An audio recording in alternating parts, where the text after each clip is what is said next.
Episode की starting में हमें टियानियों को दिखाया जाता है जो वहाँ पर सोना का नाम चिल्ला रहा था और उस आइस क्रिस्टल सील के ऊपर में अपने मुक्के से मारे जा रहा था। इवन को उसे यहाँ पर दर्द भी नहीं हो रहा होता है। अब हम देखते हैं कि टियानियों को अपनी पुरानी बातें याद आने लगती है। जब टियानियो गॉरिल्ला में हुआ करता था तब वहाँ पर सोना को उसने कहा था कि सोना मैं पूरे गॉरिल्ला को बहुत ही जल्द यूनाइट कर दूंगा, जिसके बाद में यहाँ पर कोई भी बेटल नहीं होगा और मैं हमेशा तुम्हारे साथ में शांति से रह पाऊंगा। अब इतना कहते हुए हम देखते हैं वहाँ पर टियानियो की बातें सुनकर दूसरी तरफ सोना कहने लगती है, मेरे प्यारे हस्बैंड, मैं तुम्हारे साथ में हमेशा हमेशा के लिए रहना चाहती हूँ। अब हम देखते हैं कि वहाँ पर सोने की बातें सुनकर दूसरी तरफ टियानियो कहने लगता है, वैसे पूरी आर्मी रेडी हो गई है, इसलिए मैं बैटल के लिए जा रहा हूँ, पता नहीं मैं कब वापस लौटूंगा। अब उसकी बातों को सुनकर दूसरी तरफ वापस सोना कहने लगती है, मुझे पता है कि मेरे हस्बैंड इनविजिबल है और उसे हारा पाना बहुत ही ज़्यादा मुश्किल है और उसी भी सोना तो आपको वहीं पे वेट करेगी कि कब मेरे हस्बैंड पूरे बैटल को जीत के आएंगे। अब हम देखते हैं वहाँ पे सोना की बातें सुनकर दूसरी तरफ टियानियो कहने लगता है, मुझे पता है कि मुझे हारा पाना बहुत ही ज़्यादा मुश्किल है और मेरी प्यारी पत्नी तुम चिंता मत करो, मैं बहुत ही जल्द तुम्हारे पास में लौट के आ जाऊंगा। अब हम देखते हैं कि ये सब कुछ सोचते हुए वहाँ पे टियानियो सेट हो गया था और उसे याद आने लगता है कि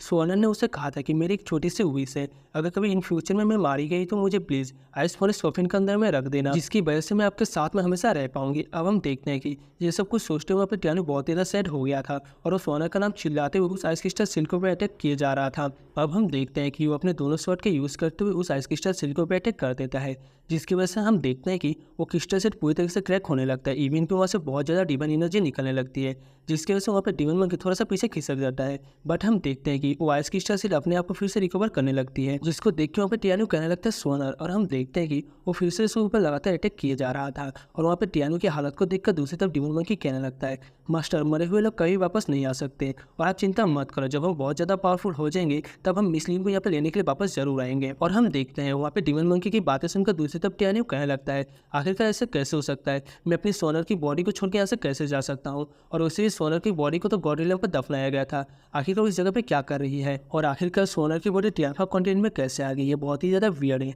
अब हम देखते हैं कि वहाँ पे टियानियो कहने लगता है, सोनर तुम चिंता मत करो, जब मैं बहुत ज़्यादा स्ट्रॉन्ग हो जाऊँगा तब मैं तुम्हें लेने के लिए जरूर आऊँगा और तुम्हें मैं हमेशा अपने साथ में रखूँगा, चाहे मैं कहीं भी जाऊँ। अब हम देखते हैं वहाँ पे टियानियो खड़ा होते हुए कहने लगता है, जैसे भी करके मुझे अपना बदला लेना होगा, मुझे गॉरिल्ला में वापस जाना है और गॉरिल्ला में वापस जाने के बाद मैं तुम दोनों को नहीं छोड़ूंगा। इतना कहते हुए हम देखते हैं वहाँ पे टियानियो बहुत ज़्यादा गुस्सा हो गया था और हम देखते हैं वहाँ पे टियानियो और डिवाइन मंकी वहाँ से जाने लगते हैं, जहाँ पे टियानियो कहने लगता है, आखिरकार हमें पता चल ही गया कि यहाँ पे ग्लेशियर के अंदर उन आइसबर्ग कैसे बढ़ रहे थे, मतलब कि कैसे ग्रो हो रहे थे। ये सब कुछ यहाँ पे जनफिंग आइस कॉपिंग की वजह से हो रहा है, मतलब कि 9 फोनिस आइस कॉपिंग की वजह से। तो गाइस कंफ्यूज मत होना, ये दोनों एक ही है। अब हम देखते हैं वहाँ पे टियानियो कहने लगते हैं, बहुत ही जल्द हमें स्ट्रॉन्ग होकर पूरा डिवाइन सोल पेस को डिस्ट्रॉय करना होगा, क्योंकि उसके बाद ही हमारे पास में चांस होगा कि हम ऐसे सोना को वापस ले जा सकते हैं। इतना कहते हुए हम देखते हैं कि वो दोनों वहाँ से चले गए थे। अब हम देखते हैं यहाँ से टियानियो डायरेक्टली ट्री ऑफ लाइफ के पास में आ गया था, जहाँ पे वो कहने लगता है मैं आ गया। अब हम देखते हैं कि वो सब लोग बाहर आ गए थे और जियान तो वहाँ पे गले लगाते हुए कहने लगता है, बटर आप इतना ज़्यादा लेट क्यों हो गए, हम तो बहुत ज़्यादा बोर हो रहे थे। अब हम देखते हैं वहाँ पे मिंगी आगे की तरफ बढ़ते हुए कहने लगती है,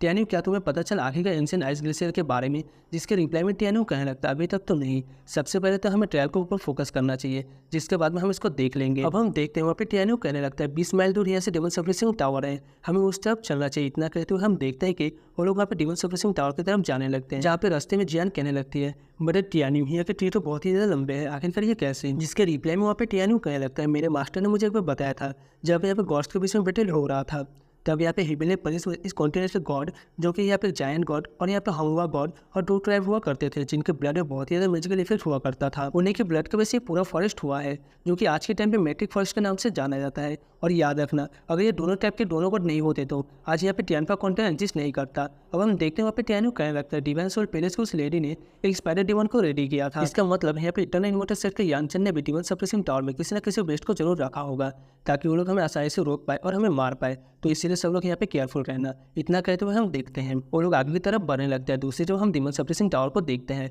जहाँ पे यानचन सोचने लगता है, अभी तक यहाँ पे टियानियो और उसके साथ ही क्यों नहीं है, कहीं टियानियो और सभी लोग सबसे पहले ट्री ऑफ लाइफ की तरफ तो नहीं चले गए, जहाँ पे डिवाइन सोल पैलेस की सीसी है। अगर टियानियो और सभी लोग वहीं पे मारेंगे और यहाँ तक नहीं पहुंचे तो आखिरकार मैं उन्हें कैसे मार पाऊंगा। अगर सच में डिवाइन सोल पैलेस की सीसी ने उन लोगों को मार दिया है तो सब स्पॉटलाइट वो डिवाइन सोल पैलेस पहले ही ले जाएंगे। अब हम देखते हैं वहाँ पे यानचन की ऐसी बात सुनकर दूसरी तरफ वहाँ पे एक बंदा, मतलब कि एक बीज जो कि ह्यूमन बॉडी में ट्रांसफर ऑलरेडी हो चुका है, वो कहने लगता है कि यहाँ पर तुम्हें कोई प्रॉब्लम है मेरे डिवाइन सोल पैलेस से। अब हम देखते हैं उसको वहाँ पे इतना गुस्सा होता हुआ देख कर के यानचन बहुत ज़्यादा डर गया था और वो कहने लगता है, मुझे माफ कर दीजिए सीनियर, पता नहीं वो लोग अभी तक यहाँ पे क्यों नहीं आए। तभी हम देखते हैं कि वहाँ पे वो बीच, मतलब कि बंदा कहने लगता है, हमारी तरफ कोई तेजी से बढ़ रहा है। अब हम देखते हैं उनकी बातें सुनकर दूसरी तरफ वहाँ पे यानचन एक तस्वीर को बाहर निकाल लेता है और वो कहता है, सीनियर आप मेरी हेल्प करें इन सबको पकड़ने में, क्योंकि मैं अपने हाथों से इन सबको मारना चाहता हूँ। इतना कहते हुए हम देखते हैं वहाँ पे चिन ने अपने सारे साथियों को आगे भेज दिया था। अब यहाँ से सीन शिफ्ट होकर दूसरी तरफ हमें टियानी और उसके साथियों को देखते हैं जो यहाँ पे डिमन सप्रेसिंग टावर की तरफ बढ़ रहे थे। तभी हम देखते हैं वहाँ पे टियानी डिमन सप्रेसिंग टावर की तरफ देखते हुए कहने लगता है,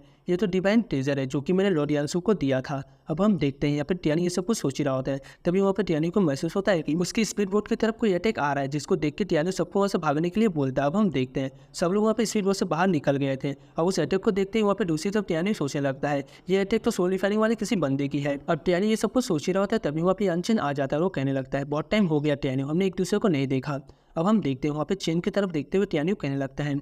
आखिरकार कौन सा वो कुत्ता है जो कि यहाँ पे छिप के अटैक कर रहे हैं, तो जल्दी से उस सिविल लिस्ट को बाहर निकालो वरना मैं तुम्हें अभी कभी यहाँ पे मार दूंगा। अब हम देखते हैं टियानी की बातों को सुनकर वहाँ पे यानचेन ने एक टेलीपोर्टेशन ओपन कर दिया था, जिसके अंदर से वही बीस्ट बाहर निकलता है जो कि ह्यूमन बॉडी में था, मतलब कि ह्यूमन बॉडी में पूरी तरीके से ट्रांसफर हो चुका था। अब हम देखते हैं वो आते हुए कहने लगता है, आखिर कौन चीटी है जो कि यहाँ पे बहुत ज़्यादा एरोगेंट हो रहा है और तुम्हारा जुबान तो बहुत ही ज़्यादा तेज चलता है। इतना कहते हुए हम देखते हैं वहाँ पे उसने अपनी आंखों को खोल लिया था, मतलब कि अपने बंद किए हुए आई को खोलता है। अब उसके गोल्डन पीपल आई को देख के दूसरी तरफ टियानी सोचने लगता है, गोल्डन पीपल आई किसी इंसान के पास में नहीं हो सकता और ये कोई इंसान नहीं है, जरूरी कोई बीस्ट होगा। अब हम देखते हैं वहाँ पे टियानी को कहने लगता है, और मैं इसके लेवल को भी नहीं देख पा रहा, इसका मतलब ये 5th ऑर्डर में होगा, मतलब कि लेवल 5 में है और अपनी अर्ली स्टेज या तो ग्रोइंग पीरियड में हो सकता है। अगर यहाँ पे डिमन मंकी और मैं दोनों मिलकर इससे फाइट करेंगे फिर भी थोड़ा सा मुश्किल होगा इसको हरा पाना। दूसरी तरफ हम देखते हैं वो गोल्डन पीपल आई वाला बीस्ट कहने लगता है, वैसे भी मैं तुम्हें बहुत ही आसानी से मार सकता हूँ और दूसरी चीटियों को भी जो कि तुम्हारे चारों तरफ है उन सबको मैं मौका देता हूँ कि एक ही सुसाइड करके खुद को मार ले, वरना अगर मेरे हाथों से मरेंगे तो बहुत ही ज़्यादा तड़पेंगे। अब हम देखते हैं उसकी बातों को सुनकर वहाँ पे सभी लोग कहने लगते हैं, ये तो 5th ऑर्डर का बीस्ट। अब हम देखते हैं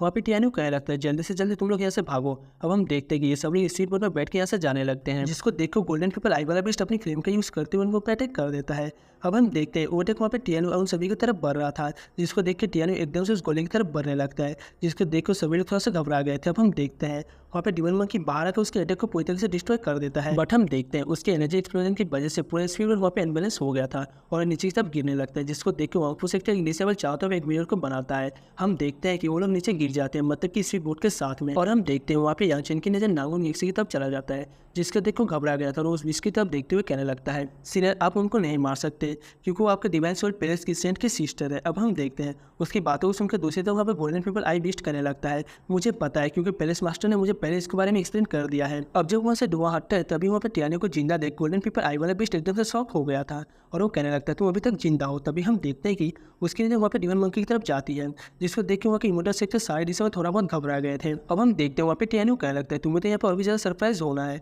तभी हम देखते हैं कि वहाँ पे टियानी डिमन मंकी को इशारा करता है, जिसको सुनकर डिमन मंकी पूरे गोल्डन फिल्म को ऑब्जर्व कर लेता है। अब हम देखते हैं वहाँ पे डिमन मंकी दूसरी तरफ उस गोल्डन पीपल आई वाले बीस्ट की तरफ देखता है, जिसको देखते ही डिमन मंकी की चेस्ट में दर्द होने लगता है और हम देखते हैं उसके मुंह से ब्लड आ रहा था क्योंकि उसने वहाँ पे गोल्डन फ्लेम को पूरी तरह से ऑब्जर्व कर लिया था, जिसको देख के वहाँ पे गोल्डन पीपल आई वाला वो बीस्ट कहने लगता है, तुम तो एक 4th ऑर्डर के टेबलेशन स्पीड के बीस्ट हो और तुम्हें क्या लगता है कि तुम मुझे मार पाओगे। अब हम देखते हैं उसकी बातों को सुनकर वहाँ पे डिमन मंकी कहने लगता है, मास्टर ये तो 5th ऑर्डर का एक बीस्ट है, उसकी बेट तो यहाँ पे किलिंग की तरह लग रही है। और हम देखते हैं जिसके बारे में सुनकर टियानी कहने लगता है, तो फिर क्या तुम गोल्डन फ्लेम क्लीन हो। अब टियानी की बातों को सुनकर गोल्डन पीपल आई वाला बनता हंसने लगता है, मतलब कि वो अपने ट्रू फॉर्म को मतलब कि धर्मकाय को बाहर निकालता है और वो कहने लगता है कि तुम्हें मेरी ट्रू आइडेंटिटी पता चल गई है और तुम्हें मारने में अब और भी ज़्यादा मज़ा आएगा। तो इसी के साथ में एपिसोड यहीं पे एंड होता है। सो नेक्स्ट एपिसोड जल्दी से आ जाएगा, उसका देखने के लिए वीडियो को लाइक और चैनल को सब्सक्राइब कर लेना।